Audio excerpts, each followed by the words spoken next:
Obviamente en ese momento la señora lo miró que se lo tragaba. Dijo, uy, este es mucho atrevido. ¿Cómo va a decir eso si mi esposo está Está a punto de burlando. morir? Sí, dijo, ¿se está burlando?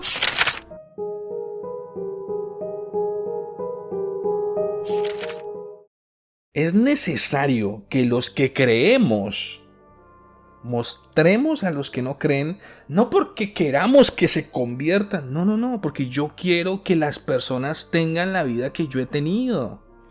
Tú dijiste, no, es que es muy curioso que este hombre, que actividades espirituales y que no sé qué. Yo crecí en la iglesia.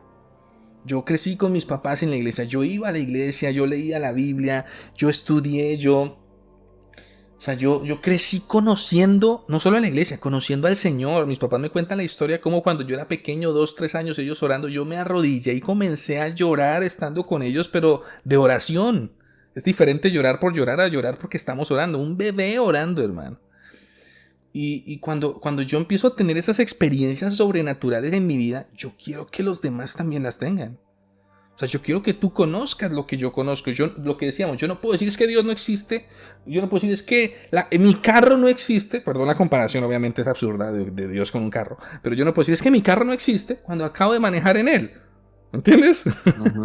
Es lo mismo. Y la idea de los cristianos, el deseo de los cristianos de verdad, es que los demás tengan la vida tan hermosa que nosotros hemos podido tener.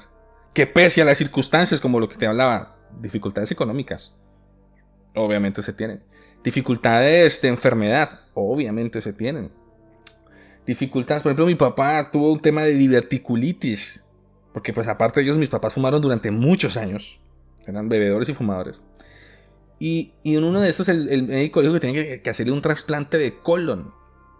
Si algún bebedor o fumador en la audiencia se pueda sentir identificado. Ajá.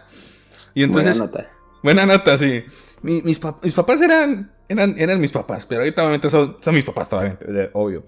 Y en este tema que tenía que hacer el trasplante de colon porque estaba muy delicada la situación, se decidió orar. No le hicieron trasplante, no hubo necesidad de hacerle trasplante. Eso fue hace ya bastantes años. Bueno, como 3, 4 años. En otro de estos milagros, póngame cuidado. Interesante, ahí que hablamos de milagros. Ay, Dios mío. Es que cómo me van a decir que es que como es casualidad que este hombre conozca tantos milagros. Es que mis papás son pastores. Sí, yo cuando estaba en Villavicencio yo era copastor de la iglesia. Es más, todavía lo soy. Obviamente los vimos de primera mano. En uno de estos milagros, un amigo de mi papá, un conocido de mi papá, el papá de él se enfermó mucho. O sea, el papá de él conocido de mi papá. Mucho está en el hospital y estaba muy grave el viejo. Ya era mayor. Tanto que literalmente creían que ya no había nada que hacer. Y entonces mi papá le dijo, ¿puedo ir a orar? ¿Me deja ir a orar? Yo sé que ustedes no creen, ¿me deja ir a orar? Y entonces, perdón. Entonces él fue a orar. Y cuando fue a orar ahí estaba la esposa del hombre. Obviamente muy mal, porque pues estaba muriendo su esposo. Y cuando mi papá fue, él entró en la habitación. Él dijo, déjenme solo con él. Y el hombre estaba acostado, no estaba consciente. Y papá cuenta, se arrodilló y dijo, Señor, ¿qué hay que hacer aquí? Ah, porque cuando un hombre de Dios hace un milagro, primero le pregunta al dador de los milagros si va a hacer o no. Y el Señor le dijo, no te preocupes, el lunes sale. Y entonces papá dijo, ok, gracias. Salió de la habitación y le dijo a la señora, mi señora, no se preocupe, él sale el lunes bien. Obviamente en ese momento la señora lo miró que se lo tragaba. Dijo, uy, este es mucho atrevido. ¿Cómo va a decir eso si mi esposo está Está a punto de burlando. morir? Sí, dijo, ¿se está burlando? Literalmente pensó eso. Mucho atrevido. Y mi papá dijo, uy, creo que no fui prudente. Pero bueno, yo le dije lo que el señor me dijo. El lunes el viejo salió perfecto. Y vivió, no tengo el dato exacto de cuántos años más vivió, pero vivió perfecto. Ujú. Reanimado. Era un hombre de finca que ya había estado en la ciudad y ya por chaques de desgajes del cuerpo y todo ya no iba. Se fue para la finca y se encargó de la finca, del ganado, de todo. Perfecto después de ese momento. Otro milagro que uno dice, wow, impresionante. Entonces, nosotros De los hecho, mira que creyentes queremos que ustedes lo experimenten. Dime.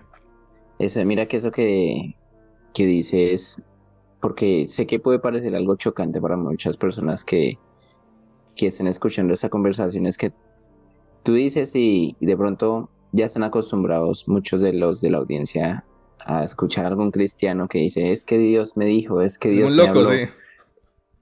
Si, por ejemplo, en mi caso, colocándome en los zapatos, a mí me gusta mucho siempre tratar de empatizar. Colocarme en los zapatos de una persona que no conoce nada al respecto, que lo único que conoce, por decirlo así, de Dios es lo que ha visto escasamente en las películas de Semana Santa y por la tradición católica romana sobre la cual fue fundados la mayoría de países de Latinoamérica. Dicen, pero ¿cómo que Dios les habla si a mí nunca me ha hablado? Ujú. Entonces, esa es como la gran diferencia entre tener una relación con Dios que simplemente decir creer en Dios, porque eso nos lleva al otro punto. O sea, está más que claro que muchas personas, incluso muchos criminales, se persignan antes de ir a robar y asesinar, pero eso no quiere decir que crean en Dios, mucho menos que lo conozcan. Pero cuando esos mismos criminales, como pasó en Almolonga, vieron el poder de Dios manifestado, realmente creyeron y esa fe vino acompañada de acciones. ¿Qué acciones? Que ellos dejaron atrás sus malos caminos. Entonces, es ahí donde, o sea, nos queda como para reflexionar como con una persona realmente tiene un encuentro con Dios y ve el poder de Dios manifestado en su propia vida, en su propia experiencia vital cotidiana. Esa persona empieza a tener una relación con Dios y por eso es que muchos de ustedes, incluso los que están en la audiencia, eh, quiero como más o menos contextualizarlos porque hay tanto cristiano que dice, Dios me habló, Dios me dijo, Dios me guió a través de esta situación o aquella. Vi la respuesta de Dios en esta o aquella situación. Entonces, pues es realmente un tema que es bastante profundo, pero quería tocarlo porque es que es chocante para una persona que nunca ha experimentado nunca un evento sobrenatural, un milagro en su vida, pues escuchar a otra persona que diga que es que Dios me habló. Claro. Y Entonces quería hacer ese pequeño inciso para las personas